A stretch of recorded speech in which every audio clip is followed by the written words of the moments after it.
Vamos falar sobre serviços de redes geridos, agora mesmo, e depois terminamos com as trends, que normalmente é este painel que encerra os wireless meetings. Eu apresento-vos e deixo convosco que o cicerone deste painel é o meu caro amigo Pedro Tavares, da Deloitte. Pedro, obrigado. Obrigado, Nuno.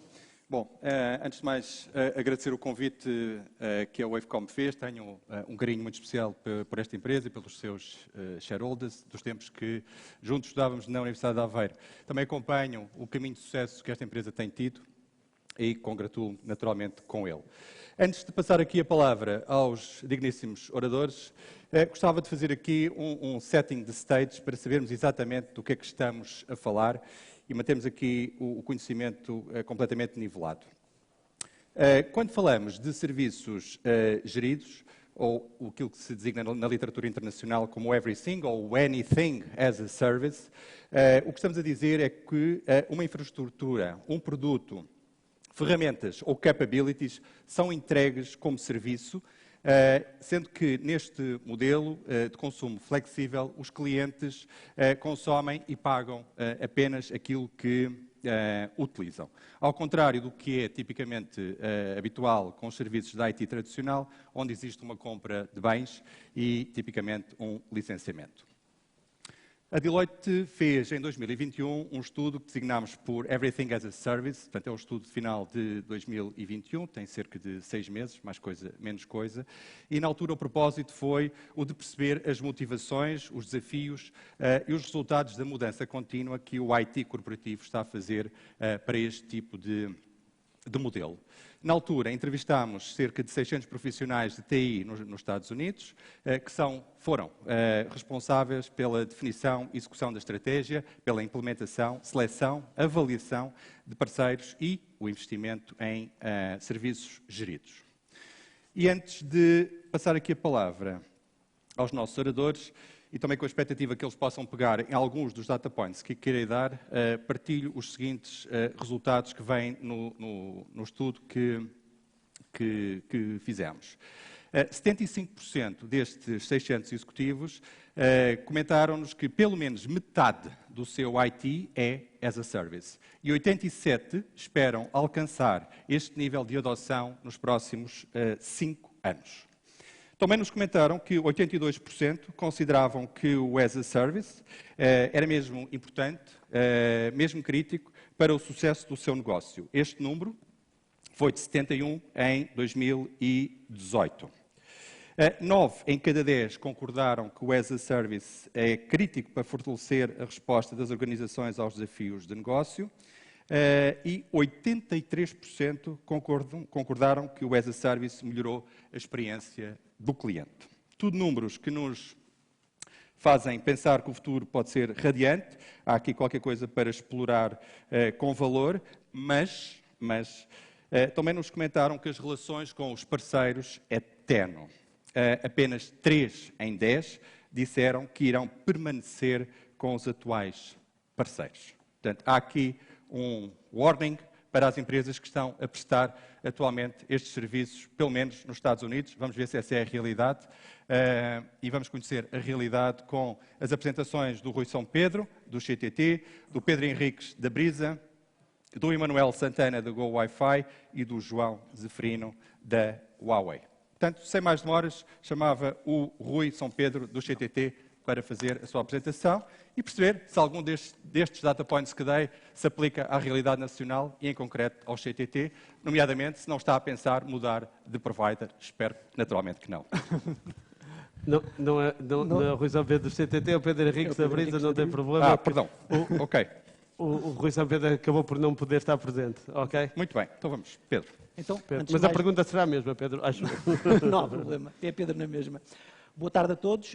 Antes de mais, obrigado à Wavecom pelo convite para vir cá apresentar um caso de sucesso, diria eu, que tivemos com eles, na implementação de um serviço de rede gerido que temos nas nossas áreas de serviço. Portanto, eu trabalho na Brisa há cerca de 20 anos, portanto, sou gestor de infraestrutura de redes e segurança nesta casa. Trabalhamos com a Wavecom, eu diria, quase 20 anos, desde que eu estou na Brisa, portanto, acompanhámos o crescimento da Wavecom e aproveito para lhes endereçar os parabéns.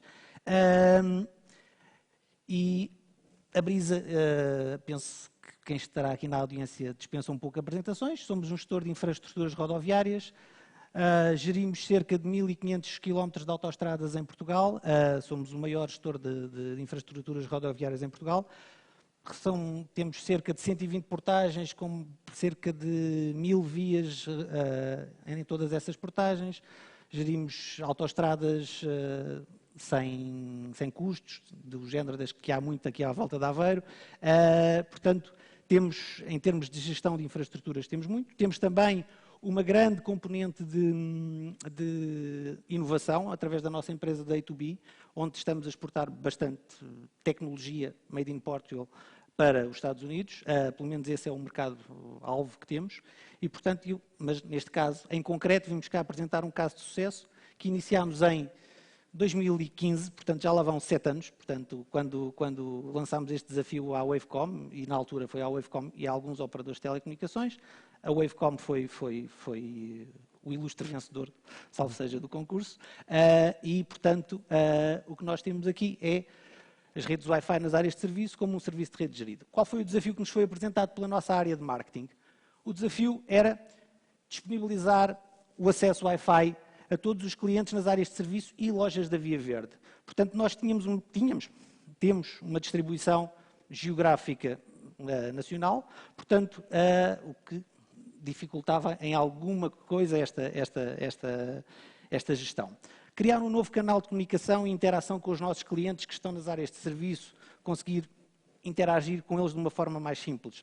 Melhorar a experiência dos nossos clientes enquanto eles estão à espera, seja nas lojas, seja nas áreas de serviço, conseguirem utilizar o tempo de uma forma que eles bem entenderem, mas dar-lhes um serviço que os ajude a passar o tempo de espera, o que ajuda sempre a manter os temperamentos mais afáveis. Pronto. Entre uma das outras coisas que era crítico para este serviço era que a solução fosse isolada da operação das lojas e das áreas de serviço. Portanto, não podia haver mistura mistura/dependência destas duas redes. E, por último, mas não menos importante, garantir a usabilidade e a qualidade de serviço para o nosso cliente. A solução tinha que ser simples, intuitiva e estar disponível, ter uma grande disponibilidade. Apesar de não ser crítica, é sempre extremamente desagradável quando um cliente chega a um local e tenta utilizar e vem uma reclamação a dizer o Wi-Fi não funciona. Pronto, é sempre desagradável. Portanto, o objetivo final é aumentar a interação com os nossos clientes, aumentar a capacidade de comunicação com os nossos clientes. A solução que implementámos nas nossas áreas de serviço. Portanto, como viram, portanto, as áreas de serviço estão distribuídas ao longo da nossa rede de autoestradas e nas nossas lojas. Portanto, há uma solução altamente distribuída. A gestão e manutenção destes equipamentos é integralmente suportada em serviços de cloud. Portanto, não há controladores instalados nos locais, não há nada. Portanto, toda a solução é suportada em serviços de cloud. Foi também solicitado, na altura, a criação de um dashboard desenvolvido para o efeito, com integração via APIs destas soluções, termos autonomia para a criação de campanhas de marketing e comunicação com os nossos clientes, portanto, no dashboard, no Captive Portal desta solução do Wi-Fi, conseguirmos fazer campanhas, promover produtos que estamos a lançar. Portanto, a ideia era muito conseguirmos criar este novo canal de comunicação e também criarmos uma solução em mobilidade. Basicamente, o que isto são kits portáteis com APs, uma solução 4G, onde nós, se tivermos um evento onde a Via Verde esteja presente e esteja a promover a marca, portanto, consegue disponibilizar esta solução Wi-Fi aos clientes que estiverem ali. Portanto, ao todo foram instaladas esta solução em 24 áreas de serviço, foram 5 lojas da Via Verde, 4 kits portáteis, ao todo são 90 access points e 40 acessos de operador, sejam eles 4G, fibra ótica, ADSL, que isso também foi um dos outros desafios. As áreas de serviço estão junto a autoestradas, sim, mas estão junto a zonas normalmente muito pouco povoadas na sua grande maioria. Portanto, fibra óptica, sim, há de lá chegar um dia, ainda hoje, isso é verdade. 4G tem dias, há dias melhores que outros, e portanto houve muitos sítios onde tivemos efetivamente que recorrer ao bom e velho ADSL, embora atualmente isso já não seja verdade. Estamos a falar de um projeto que foi feito em 2015. Okay? Portanto, esta implementação foi totalmente feita como uma solução de Network as a Service ou como serviços de rede geridos. Portanto, esta gestão desta rede foi integralmente entregue à Wi-Fi, à Wavecom, desculpa. E, portanto, desde sempre está integralmente gerida por eles, portanto, as intervenções, reparação, seja do que for, é aberta uma avaria e eles respondem dentro dos timings que estão contratados. A rede em números. Isto aqui representa, grosso modo, os 3 últimos anos desta rede, portanto, estamos a falar, claramente, temos aqui os nossos impactos da nossa pandemia que todos sofremos, portanto, estamos hoje, ao mês de maio, tínhamos 68 mil clientes a ver o Captive Portal, ok? Portanto, já há claramente uma recuperação dos números face aos anos anteriores de pandemia. Portanto, esperamos que os números recuperem para os números que tínhamos até então. E desses 72 ou 68 mil clientes que veem o Captive Portal, 9 mil efetivamente acedem à rede. Portanto, temos uma taxa de retenção ou de adesão dos clientes à rede de cerca de 15%, mais coisa, menos coisa. Uns meses melhor, outros meses pior.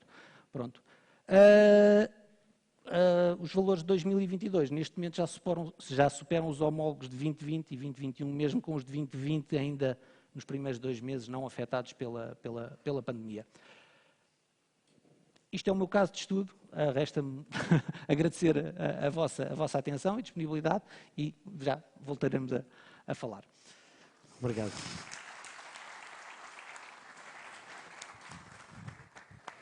Obrigado, Pedro. Vamos então assistir agora à apresentação do Emanuel Santana, no caso do Metro de Lisboa. Força, Emanuel. Obrigado.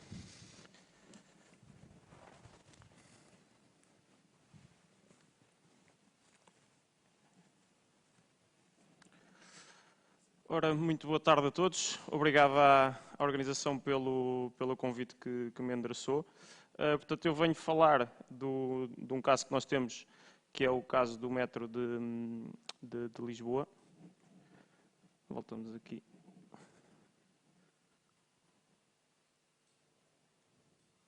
Ok, é para baixo.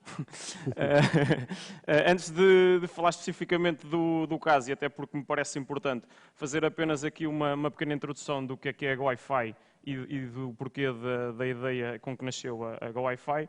Portanto, a Go-Wi-Fi é uma empresa que nasceu há sensivelmente 6, 7 anos, nasceu dentro da Wavecom, e na altura a ideia com que ela nasce é assente em que estava a existir um grande investimento, e continua ainda ao dia de hoje, em redes Wi-Fi de acesso livre, mas a única coisa que essas redes Wi-Fi faziam, entre aspas, era dar acesso de internet aos utilizadores e o promotor dessa rede, portanto o dono dessa rede, tinha pouca mais-valia ao fazer a oferta dessa rede aos seus utilizadores. Portanto, a ideia da Wi-Fi foi pensar em juntar estas várias redes livres que estavam a nascer, torná-las num único serviço, em que o utilizador, a primeira vez que acede a qualquer uma dessas redes, seja ela no shopping A, no shopping B, no município A ou B, tem que se registar, não volta a ter que fazer registro, e a partir desse momento, em qualquer um destes pontos, pode utilizar a rede. Com isso, criámos uma comunidade de utilizadores deste serviço, conta neste momento sensivelmente com 1 milhão, já mais, mas 1 milhão de utilizadores registados, e disponibilizamos toda a informação que é recolhida nestas várias redes e todos estes registros para que os nossos parceiros e os nossos clientes e os donos destas redes possam usar para comunicar e para chegar a novos públicos e a novos utilizadores. Além disso, existe ainda aqui a possibilidade, e é esse o caso de que vamos falar agora, de um desses exemplos, de o próprio dono da infraestrutura, em vez de apenas ter uma despesa na construção da infraestrutura e na sua manutenção, conseguir obter aqui uma receita que não teria de outra forma. Portanto, basicamente, no metro de Lisboa, o que nós fizemos foi, o metro já tinha uma rede Wi-Fi com alguns anos, já estava montada, e o que nós lhes propusemos foi fazermos nós a gestão dessa rede, colocar a nossa plataforma em cima dessa rede para que os utilizadores se registassem e acedessem à internet, e além de nós tratarmos dessa infraestrutura, o que ainda lhes dissemos foi que nós tratamos da infraestrutura e ainda vos vamos aqui conseguir oferecer, entre aspas, uma receita que eles não tinham e que não é muito normal ter neste tipo de infraestrutura. Aqui apenas só para mostrar um bocadinho o que é o Metro de Lisboa para quem não conhece, de certeza que há aqui muita gente que conhece e que veio de Lisboa, mas o Metro de Lisboa tem uma cobertura por toda a cidade, portanto é uma rede com alguma dimensão. Em relação a alguns números, portanto, o metro tem 56 estações, sendo que algumas delas se cruzam no mesmo ponto. Por exemplo, o Marquês de Pombal é uma única estação que tem linha azul e que tem linha amarela, portanto aqui está representada como duas estações, uma da linha azul e uma da linha amarela. Temos sensivelmente 600 mil acessos à rede por mês, portanto não é um número displicente e é importante para que efetivamente a rede tenha valor para aqueles que depois vão ser os nossos clientes de anúncios da rede. E em termos de movimento de passageiros mensal, sendo que estes dados até já têm um ano, portanto ainda estávamos ali a sofrer um bocadinho o choque e o impacto da pandemia e provavelmente iremos continuar a sentir, porque o trabalho híbrido veio para ficar e, portanto, se à segunda há uma pessoa que vai, mas à terça já não vai e, portanto, estes números não vão, penso eu, retomar o que tivemos antes da pandemia, mas temos cerca de 11 milhões e meio de movimentos de passageiros no total da rede do metro de Lisboa. Em termos de infraestrutura, temos 115 access points distribuídos pelas várias estações.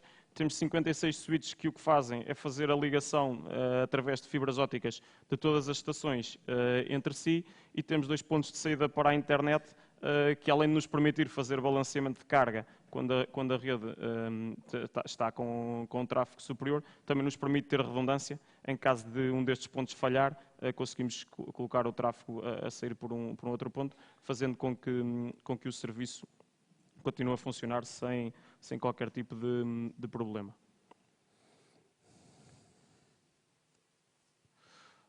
Ok, passando então àquilo que é o caso e como é que efetivamente nós fazemos para que isto não seja apenas uma despesa para o metro, mas seja também um modelo de negócio e uma fonte de receita para o metro. Portanto, nós vendemos aquilo que chamamos o PEC Metro de Lisboa, que no fundo é um PEC publicitário, e nesse PEC temos várias componentes, temos 6 componentes. As 3 primeiras componentes dizem respeito àquilo que é a rede Wi-Fi e ao acesso que o utilizador faz à rede Wi-Fi. Portanto, o nome da rede, o SSID, será o nome do anunciante. Portanto, vamos imaginar Coca-Cola Wi-Fi no metro de Lisboa. Quando o utilizador acede à rede Wi-Fi, é-lhe mostrado um anúncio, um banner publicitário da Coca-Cola, portanto, e a Coca-Cola é um mero exemplo, não tem que ser da Coca-Cola, pode ser da Pepsi, para quem gostar mais.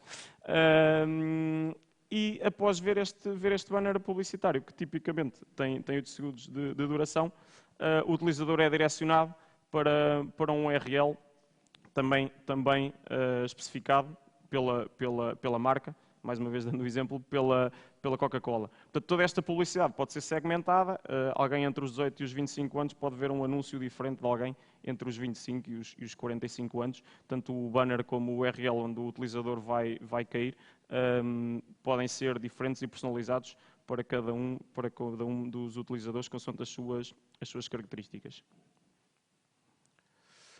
Além disto, juntamos uma componente offline, digamos assim, à componente online que vimos anteriormente, que é o que nós chamamos o Floor Advertising, que são umas rodelas que são colocadas no chão das plataformas, que indicam que o Wi-Fi é uma oferta do anunciante. E tendo em conta, e é muito interessante, e eu já vi vários casos, porque ando de metro frequentemente, hoje em dia as pessoas andam andam todas a olhar para o chão porque andamos todos agarrados ao telemóvel, e é frequente ver até miúdos a brincar com as rodelas, e eu a seguir vou mostrar um exemplo engraçado de uma criatividade de uma das rodelas. Portanto, acaba por ter quase mais impacto do que os mupis, que nós muitas vezes estamos sentados e estamos a olhar para o chão, para o telemóvel, e não lhe damos tanta atenção.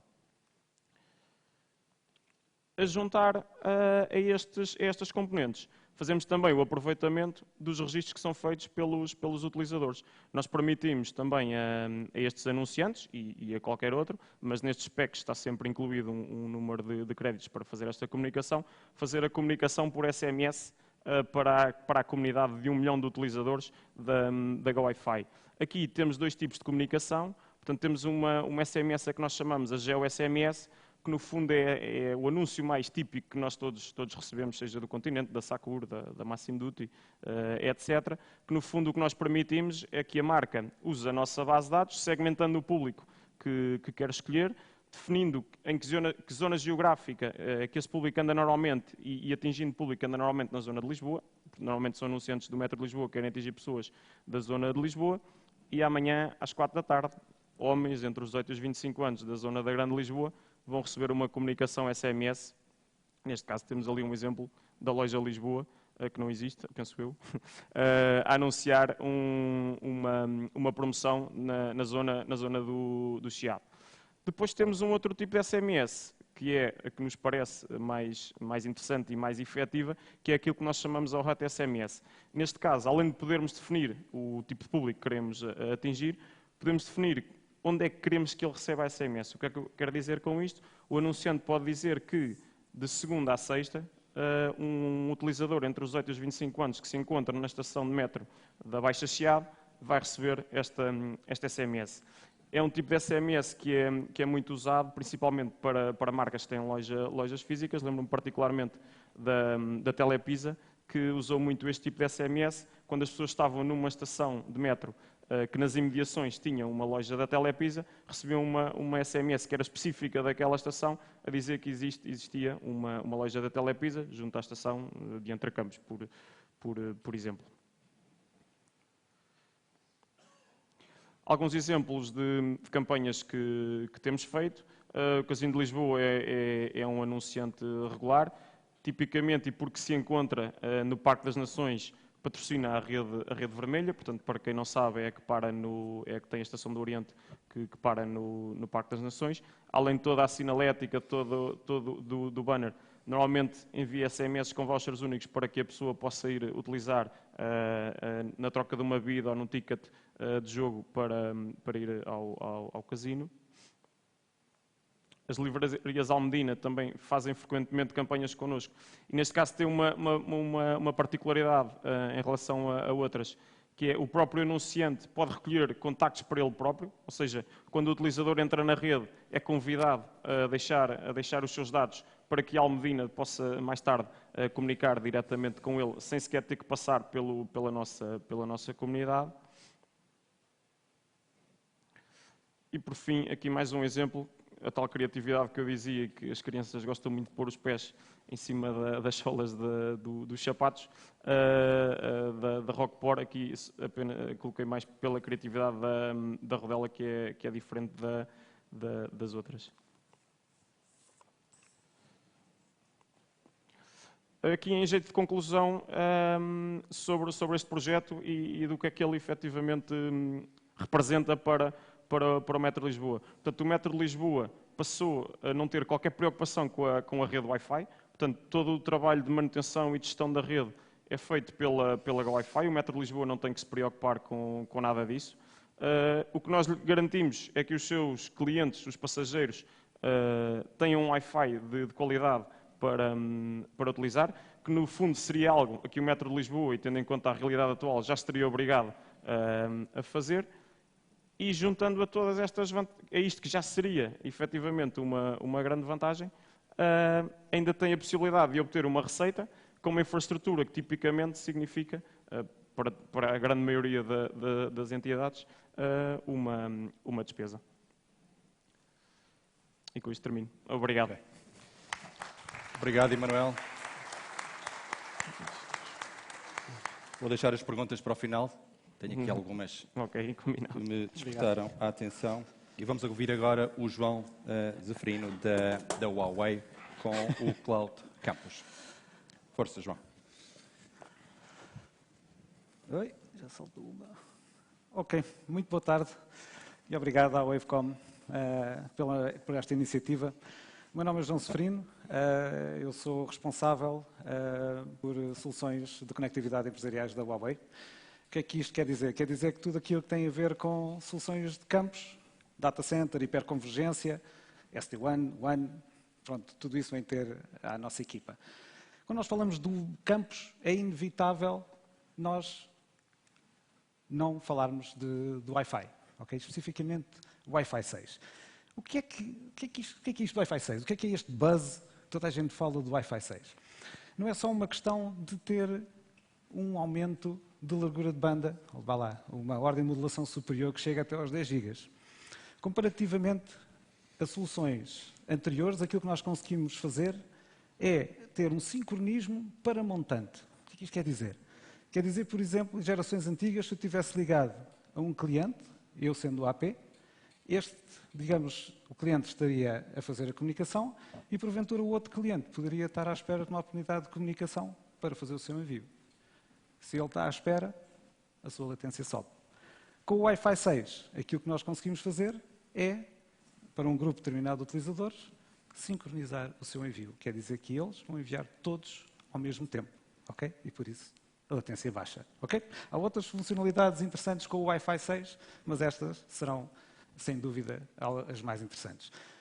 Casos de uso para esta tecnologia são muito abundantes. Portanto, nos escritórios podemos trabalhar em alta densidade, digamos, num escritório cheio, num huddle room, podemos estar com videoconferências 4K, sem qualquer tipo de dificuldade, sem qualquer tipo de paradinhas, tudo com WPA3, ou seja, com um nível de segurança muito elevado. Digamos, WPA3 é inclusivamente já solicitado por projetos da área da finança, porque tudo aquilo que existiu antes, da WPA2 inclusive, já é considerado substandard. Okay? Portanto, em termos de Smart Classroom, portanto, muitas vezes uma imagem vale mais do que 1000 palavras, e então se eu tiver os meios de realidade aumentada, de realidade virtual, que me possam, digamos, traduzir um conceito, digamos, mais facilmente, a curva de aprendizagem dispara, digamos assim. E, portanto, e sem aquele lag característico que caracterizava essas aplicações no passado, digamos, potenciando uma experiência muitíssimo melhor. Na parte de, retalho, nós, digamos, há mais aplicações Wi-Fi, aliás, mais aplicações wireless do que aquelas que são Wi-Fi. Portanto, nós temos que ser capazes de também interagir com essas outras tecnologias, RFID, Zigbee, por exemplo. Na parte do Smart Industry, nós, digamos, o conceito de Industry 4.0 está de vento em popa e, portanto, nós temos hoje, nem nos apercebemos dos benefícios que temos de ligar coisas que antes não estavam. Isto, por exemplo, recorrendo a TWT, para aplicações suportadas por bateria. Okay? O expoente máximo digamos, daquilo que é a alta densidade está nos estádios, digamos assim. E nós passamos de uma situação de frustração quando vamos a um jogo ou quando vamos a um concerto em que não conseguimos fazer uma chamada, ou fazer um post, ou fazer um upload, digamos assim. E passamos dessa situação para outra. No nosso lado temos conectividade, como conseguimos monetizar outras, onde nós temos, por exemplo, sistemas de multicast, onde um adepto vai poder ver como é que está o ambiente do jogo, como é que está o túnel, lances de outro evento, e isto na comodidade do seu telefone. Muito bem, assim com mais detalhe, outras tecnologias que nós podemos aportar em termos do Wi-Fi. Se nós olharmos para os APs mais antigos, vemos lá 2 dipolos, ok? Hoje em dia isso já não funciona. As antenas são multifacetadas, e cada uma com o seu, digamos, com os seus elementos ativos.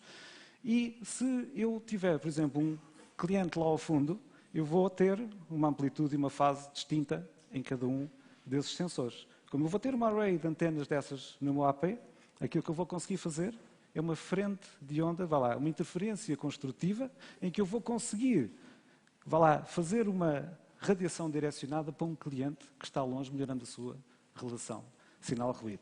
Nós estamos também num meio partilhado e num meio não licenciado. Portanto, é fundamental nós garantirmos que as nossas aplicações sobrevivem nesse meio. Portanto, neste momento, o QoS já é um QoS mais aplicacional, não é um QoS Layer 3 ou Layer 4, já não funciona neste âmbito. Outra das inovações desta tecnologia é o Lossless Roaming. Dou-vos o caso de AGVs. Os AGVs são veículos autónomos, eles viajam a 2 metros por segundo e, portanto, se não receberem dados de navegação atempadamente, eles vão parar, porque senão tornam-se um risco para pessoas e para outros AGVs. Okay? E o que é que nós conseguimos fazer em relação a esse problema? Nós vamos fazer, digamos, reduzir o tempo de scan de canal e vamos fazer cache dessa informação, por forma que os dados de navegação cheguem ao equipamento antes, digamos, num intervalo admissível, por forma que não parem. Portanto, as empresas onde nós implementamos isto têm 0 perdas decorrentes da paragem de rede. Okay? Muito bem. No que é que isto se traduz? Isto traduz num pico da forma. Portanto, o 8760 é um AP Wi-Fi 6, 3 rádios, faz mais de 10 GB no ar. Okay? É aqui que nós implementamos também aquilo que chamamos a convergência com IoT. Nós temos uma série de placas, seja Bluetooth, seja PCI Express, elas podem ser instaladas e aquilo que nós promovemos é a conectividade entre essas placas e um servidor que está montando. Os benefícios óbvios para o cliente é que só vão investir numa infraestrutura. Tudo o resto pode ser habilitado por esta solução. Este AP pertence à gama não bloqueante.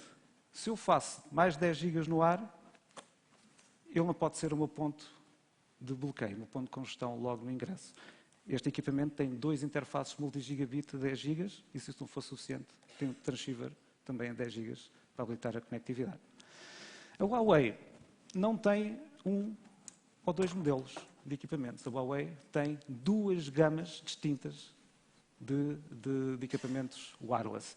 Porquê? Porque há aplicações em que é absolutamente necessário que o equipamento não seja o ponto bloqueante no acesso à rede. Nós tentamos em que a capacidade wireless seja, digamos, a capacidade wire do equipamento seja superior à capacidade de rádio do próprio equipamento. Tipicamente para aplicações em estádios, para aplicações em aeroportos, onde, digamos, a criticidade seja extremamente elevada. Depois temos uma gama de utilização mais genérica. Não quer dizer de forma alguma que sejam inferiores. São equipamentos que respondem a um caso de uso. Portanto, se eu tiver, como resultado do meu survey, digamos, uma necessidade que não implica ter um equipamento superior, portanto, eu não vou investir nele, tenho outros equipamentos à minha disposição. Então, vamos ao ponto da apresentação. Eu já tenho equipamentos a 10 GB, eu já tenho, APs que fazem também 10 GB no ar, e vou continuar a fazer tudo como antigamente. A transição digital não está terminada quando, digamos, nós trocamos de equipamento. Os processos também têm que ser ajustados a esta nova realidade. Porque a demanda e a agilidade dos serviços é demasiado rápida, digamos assim, para nós podermos estar a usar os mesmos métodos que nos serviram bem nos últimos 15 ou 20 anos, mas nesta altura são manifestamente insuficientes. Eu dou-vos um exemplo. Querem implementar uma rede Wi-Fi para um grupo de auditores que tem que ter um portal e esse portal tem que estar personalizado e apenas o Nuno pode falar com esses auditores e eles não podem comunicar com mais ninguém. Agora, imagina o que é implementar uma solução dessas globalmente numa empresa. Outro exemplo, tem uma rede de IoT. Essa rede de IoT é constituída por equipamentos que são dummies, ou seja, não tem suplicante de .1x. Mas eu vou ter que os perfilar e, consoante o resultado do perfil, vou ter que os pôr numa VLAN adequada. E depois pôr nessa VLAN adequada, além disso, está tudo sob um overlay, numa virtualização de rede. Não é possível implementar isto globalmente numa empresa com os métodos atuais. Ainda mais num contexto de redes geridas, quem está a gerir uma rede tem que ser, como é que eu ia dizer, tem que ter uma plataforma à sua frente que seja capaz de lidar com a grande maioria do âmbito da sua ação. Não pode haver um processo distinto para cada cliente, porque depois não há contrato que suporte uma personalização desse cliente em particular. E é também importante que exista uma solução que implemente tudo isto, mas que seja replicável N vezes. Okay? É preciso uma solução em que o administrador de rede diga à rede o que fazer e não como fazer. O administrador de rede pode perceber da OSPF, IBGP, VXLAN, pode perceber disso à vontade. Mas, não, digamos, a agilidade determina que ele tem que ter uma ferramenta que implemente a sua intenção. Okay? O controlador de rede vai, digamos, preocupar-se em fazer o resto. Okay? É uma plataforma que torna agnóstica a complexidade da rede para quem implementa. E, ao mesmo tempo, se eu estou a implementar uma rede, eu tenho que ter a capacidade de interpretar a telemetria que essa rede me está a enviar. Eu tenho que ter a capacidade, quando implemento uma rede Wi-Fi, se tem um problema com um determinado cliente, se ele tem, por exemplo, a password errada, porque se tiver a password errada é um problema dele, mas se tiver um servidor de rádios em baixo é um problema de toda a gente. Okay? Tem que fazer uma análise à Wireshark e tem que ter, por exemplo, a possibilidade de pegar na telemetria toda que chega e de fazer um ajuste de canal baseado em inteligência artificial, baseado na utilização da rede, mas que me faça uma implementação de canais de acordo com aquilo que são as necessidades da minha empresa, ou, digamos, as condições da minha empresa e, digamos, dos potenciais fontes de interferência que a afetem. Okay? Passamos a ter a fechar o ciclo, digamos assim, de configuração de um cliente, mas, digamos, sem tráfegos de teste. Okay? E fazer isto N vezes. Okay? Esta é a plataforma Cloud Campus 3 da Huawei. Esta plataforma vem em 3 sabores, digamos assim. Antes de mais, os binários são os mesmos para cada uma destas vertentes. Okay? Não há sucedâneos aqui, não há versões beta, versões light, os binários são exatamente os mesmos. Outra situação, entre switches, routers, firewalls, APs, GPON, SD-WAN, na versão mais base, esta solução, na mais básica, esta solução gera 30 mil elementos e 10 mil clientes ao mesmo tempo. Okay? Outra situação interessantíssima, é possível implementar white labeling. Portanto, se o cliente quiser usar digamos, o front-end da solução e personalizar com o seu logotipo, pode usar. E temos outras situações onde os clientes apenas usam a API e fazem uso dessa API para interagir digamos, com o seu tenant, digamos assim. Basta depois ir ao terreno, tirar uma fotografia ao equipamento que ele vai subir autorizado nesse tenant. Em termos dos sabores, eu começo pela parte on-prem, é uma instalação vocacionada para clientes que não pretendem que o seu controlador SDN fique numa rede muito afastada, digamos assim. Portanto, é tipicamente vocacionado para setores das finanças, do retalho, digamos assim, e ultimamente, no mês que passou, nós tivemos um caso de sucesso muito, muito interessante, daqui ainda não podemos falar, mas de facto é uma vitória tremenda para nós e para a nossa equipa. A vertente cloud, primeiro ponto, o hosting da cloud é feito na Europa. Toda a questão que possam ter com RGPD, nós respondemos a tudo isso, é frequente, não é novidade nenhuma para nós. E, portanto, se tiver alguma questão com a utilização desses temas, nesse âmbito, faça o favor de nos contactar. Ela está online há pouco mais de um ano, tem mais de 900 clientes e 8 mil equipamentos registados nesta altura. São um crescimento de cerca de 50% nos últimos 5 meses. Okay? A vertente MSP, entenda Service Provider, é virtualmente idêntica à cloud. A diferença principal é que a cloud tem um ritmo de atualização distinto. É feito tipicamente 2 vezes por ano. O Service Provider pode ter atualizações à medida que elas forem libertadas e, portanto, conseguem transportar estas novidades imediatamente para o seu cliente. E agora uma palavra de agradecimento à Wavecom por estar connosco nesta viagem. A Wavecom tem uma destas plataformas e explora estas plataformas connosco. E pronto, e é uma viagem interessantíssima que nós temos feito em conjunto e, aliás, como parceria estratégica que é para o nosso escritório. Muito bem, muito rapidamente, só vos queria falar desta promoção. É uma promoção chamada Fast Track, já vai na segunda edição. Esta promoção, a Huawei não tem dificuldade em entregar equipamento. Okay? Não nos deixaram continuar a ser clientes. Neste momento, somos fornecedores de equipamento e qualquer um daqueles produtos que estão a ver naquela lista correspondem tipicamente àqueles APs que viram da gama General Purpose. O compromisso que nós temos para o mercado é fazer uma entrega em 2 semanas. Os outros equipamentos estão disponíveis também para entrega, mas seguem o prazo normal de entrega entre 6 a 8 semanas. Ok?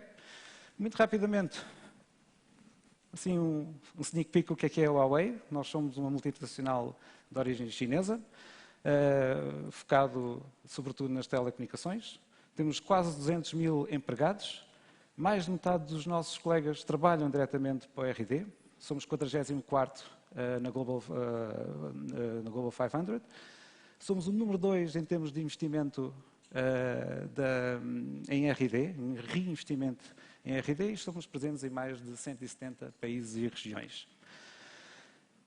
Pronto, estes números representam o nosso crescimento em 2021. Mais de 96 mil milhões de dólares de revenue, com crescimento naquilo que são as 3 áreas basais da Huawei nesta altura. O carrier, o empresarial e o consumo. Porque vamos a ter crescimento muito significativo naquilo que é o Digital Power, entenda-se solar, inversores, baterias. Portanto, também é uma área que está a crescer muito com a Huawei e também a área de cloud. Se virem ali, em termos de investimento em R&D, só somos ultrapassados pela Alphabet, nesta altura.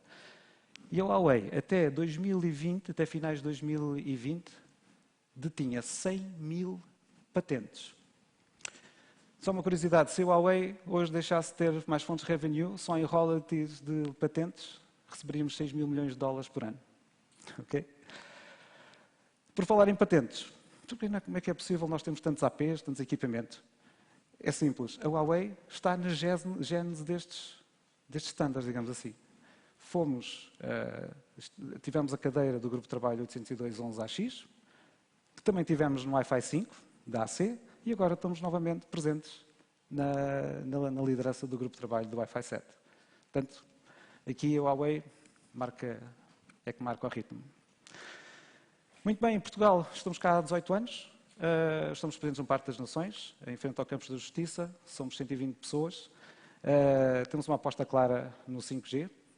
Todas as soluções que nós implementamos e mostramos ao mercado são testadas por nós, pela nossa equipa, em Lisboa. Qualquer situação de interoperabilidade que queiram ver endereçada, por favor, falem connosco e nós teremos todo o gosto em testar isto tudo convosco. Em termos de responsabilidade social, desde a atribuição de bolsas, relações com universidades, doação de equipamento para testes, tudo isso também faz parte do nosso footprint aqui em Portugal. Para terminar, nós temos um autocarro, um caminhão itinerante. Esse autocarro abre-se, digamos assim, faz um pequeno escritório, onde todas as tecnologias atualmente exploradas pela Huawei, seja de conectividade, seja de storage, estão disponíveis para vós, para a vossa visita. Vamos estar amanhã e depois no Porto, na Covilhã, dia 24, dia 27 em Faro e 29 e 30 em Lisboa. Foi o mais rápido que consegui. Muito obrigado pela vossa atenção. Obrigado, João.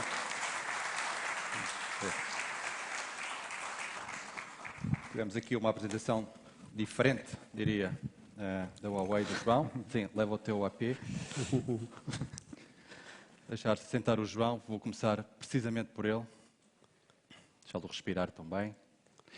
Ó João, e a pergunta tem a ver com o seguinte. Quando falamos em campos, tipicamente associamos a tecnologia Wi-Fi, como fizeste aqui. A pergunta é, podemos também associar a tecnologia 5G? Em Portugal eu sei que isso é difícil, porque temos limitações regulatórias, pelo menos para já, mas atendendo à vossa experiência internacional, o que é que vês no mundo? Em termos de integração, ou seja, nós vemos o Wi-Fi como tecnologia de offload para redes móveis. E, portanto, não vemos o Wi-Fi como uma tecnologia que vai competir com redes móveis. É uma tecnologia coadjuvante. Isto quer dizer que, digamos, não vão sempre coexistir. Portanto, isto cada vez que é lançado uma norma de redes móveis, ou uma versão nova, ou uma geração nova, há sempre aquela tendência a pensar, não, agora já não preciso de Wi-Fi para nada. É exatamente ao contrário. Cada vez mais, e cada vez que há o lançamento de uma geração de Wi-Fi nova, o offload que tende a ser superior. Okay? Portanto, nós entramos no nosso escritório, entramos na nossa casa e imediatamente comutamos para uma rede Wi-Fi. E naquele, digamos, serviço que estávamos a aceder de antes pela rede móvel, porventura acabamos por chegar ao mesmo domínio, mas eventualmente por GPON ou outro meio qualquer. Okay? Portanto, nós não vemos, digamos, conflito entre as duas redes, cada um vai ter o seu espaço. Ok, mas em campos, então, Sim. Instalações petroquímicas, por exemplo, a tecnologia preferencial Huawei será sempre o Wi-Fi. Nesta altura, É por quê? Poderá ser por aí, talvez com o target, com uma tecnologia de Wi-Fi 6 que poderá ser interessante para aplicações de IoT. Mas depois também temos soluções de LTE privado, digamos, ou de redes móveis particulares para exploração, poderá ser mais indicado. Depende muito do caso de estudo. Do caso de estudo Sim. que tivemos entre mãos. Ok. Obrigado, João. Pedro, na Brisa, a rede está totalmente gerida pela Wavecom. Portanto, a Brisa e mais 2 clientes são daqueles 3 que disseram no estudo da Deloitte que não pensam mudar de parceiro. Se fosse os Estados Unidos, com certeza vocês teriam respondido assim. Vocês compram serviço, não é? Como bem comentaste. A pergunta é, quais as principais vantagens que a Brisa, e tu em concreto, encontraram neste modelo de serviço? As principais vantagens que nós vimos na altura foram, essencialmente, contratarmos alguém que tem experiência na implementação deste tipo de rede. Portanto, é algo que nós internamente não temos e não faria sentido criarmos, pelo menos essa era a nossa ótica. Portanto, contratámos e fomos falar com quem sabe do assunto e com quem o consegue implementar de uma forma simples e eficiente. A segunda grande vantagem que vemos em contratar este serviço é a questão da qualidade do serviço que vamos entregar ao nosso cliente. A simplicidade com que o cliente se liga, se registra e a disponibilidade desta rede. Portanto, ao entregarmos isto a alguém, não só contratualmente eles estão obrigados a dar-nos um certo e determinado nível de serviço e esse nível de serviço acaba por se refletir naquilo que é a disponibilidade da rede para os nossos clientes. E, essencialmente, foram estes 2 móveis que nos levaram a ir para um serviço de rede gerido há 7 anos atrás. Portanto, já tem algum tempo.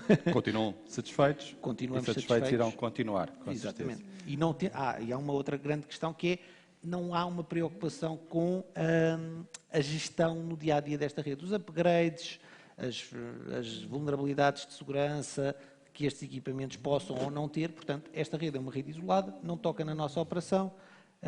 A responsabilidade de gerir, fazer upgrade, substituir equipamento que está em fim de vida ou não, é do nosso parceiro e, portanto, evidentemente, será devidamente remunerado por isso. Ok. Olha, tenho outra pergunta que tem a ver com o business case associado a este modelo de negócio. Vocês com certeza fizeram as vossas contas, ajudados ou não por uma entidade externa. O que é que diz? Porquê é que vocês acabaram por optar por o serviço gerido e não por implementar vocês e gerir vocês esta tecnologia? Eu sei que o business case funciona, já fiz alguns, não corri ao risco de o fazer aqui, não vou responder ao contrário, mas gostava que desse um bocadinho mais de insights a todos nós. Porquê que nos levou, em termos de business case, a ir para uma solução gerida? Essencialmente porque os custos, um dos custos que nos levaria a grande parte desse business case seria a contratação de pessoas e conseguir ter a gestão deste serviço. O que logo por si daria a justificação para esse business case. Para além disso, hoje em dia ainda cada vez tem vindo a piorar, salvo seja, é a falta de recursos da IT que existem e, portanto, desta forma, não temos que ter estes recursos internamente, estes recursos estão num parceiro, aí ele é responsável por fazer esta gestão. E, basicamente, essa componente que referes, tipicamente, vira ao business case e torna-o positivo. Nos tempos atuais, com a elevadíssima rotação que estamos a ter, então é ainda mais positivo. Ainda anda a ouvir mais para baixo. Exatamente. Ok. Emanuel, tenho aqui um desafio. Vocês têm Network as a Service entregue ao Metro de Lisboa. Depois colocaram, se pensar isto como uma cebola, o centro é o Network as a Service, o NAS. Depois colocaram aqui uma camada de publicidade. Portanto, tentaram monetizar a rede com recurso à publicidade e está a correr bem, como bem vimos. O que é que está a seguir? O que é que vocês podem fazer agora para o Metro de Lisboa? Tenho aqui algumas ideias, mas antes de as partilhar, gostava de te ouvir assim.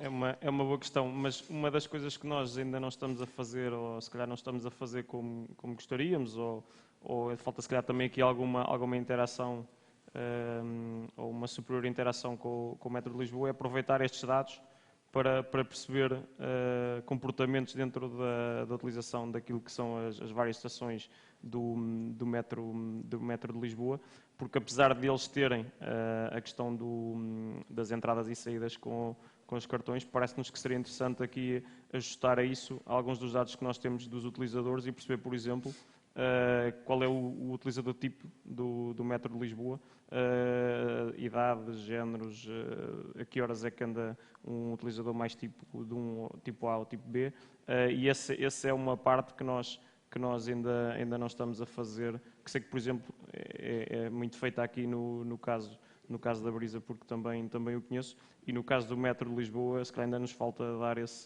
dar esse salto.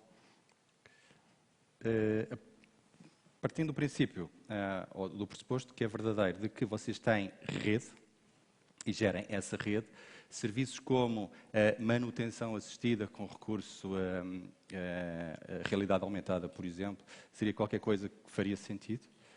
Uma vez que vocês têm e gerem a infraestrutura, não é? Faria sentido, se calhar não tanto aqui para a Wi-Fi, porque a Wi-Fi, no fundo, é o provider de uma plataforma que está assente em cima da rede, possivelmente aqui para uma Wavecom, que no fundo até é aqui nosso parceiro na gestão desta rede e que terá todos esses serviços e que, tendo já lá a infraestrutura, obviamente faria sentido aproveitar toda a infraestrutura da rede que já existe para em cima dela colocar mais serviços, sim. Ok, portanto já temos o carril, já temos a rede, exatamente, temos algumas carruagens, vamos comboio. colocar outras carruagens, se calhar mais coloridas, Exatamente. e abrimos uma nova stream de revenue, quer para vocês, quer para a Wavecom. Obrigado aos três. Eu vou só abrir para perguntas na audiência, se as houver. Não há? Pelo menos não consigo ver. Não havendo, fechamos então este painel. Obrigado. Muito obrigado. Obrigado, Vemos em breve. Passamos ao próximo. Obrigado a todos. Obrigado, Pedro. Obrigado ao painel.